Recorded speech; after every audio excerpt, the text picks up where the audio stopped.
See the big picture with Portfolio Management. It includes a built-in user's guide right at launch.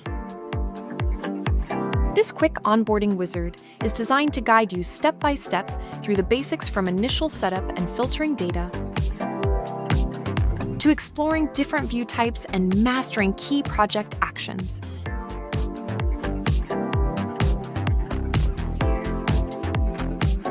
Take a moment to familiarize yourself with these features, or click Get Started to jump right into your new workspace. To build your first portfolio, click Set Issue Scope. While you can use saved filters or JQL queries, we'll select custom filters for a tailored setup. Simply click the Projects field, search for your target project, and hit Apply to instantly pull in your live issues. As your data loads, you'll see it organized in a detailed table. Click on the Hierarchy dropdown at the top to dynamically slice your portfolio. You can group by issue types, organize tasks by assigned team members, or sort them by project to evaluate delivery health at a glance. Use pre-saved column views to instantly load your layout. Click the View dropdown on the right to instantly shift perspectives.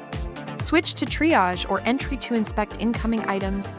Move to Planning to evaluate schedules to monitor progress against upcoming deadlines. You can completely customize your table by injecting new metadata. Click the plus icon on the far right of your headers to open the Fields menu.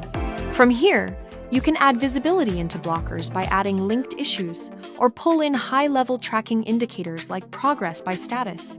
Adding a formula like DoIn instantly flags at-risk items with clear overdue badges, while incorporating time and status shows you exactly how long issues have been sitting in review or development. Beyond built-in fields, you can even craft your own local formulas. Once your workspace layout is perfect, simply click the title at the top to give your portfolio a unique name. Click Save. Now your setup is locked in. Click Update at any time to sync live changes. Your top toolbar also gives you quick access to bookmark this view, copy a direct link for your team, export the data into a CSV or Gantt chart, or manage sharing permissions. You're now ready to track your cross-project delivery with total clarity. Next, visualizing data with graphs, tree map, pie chart.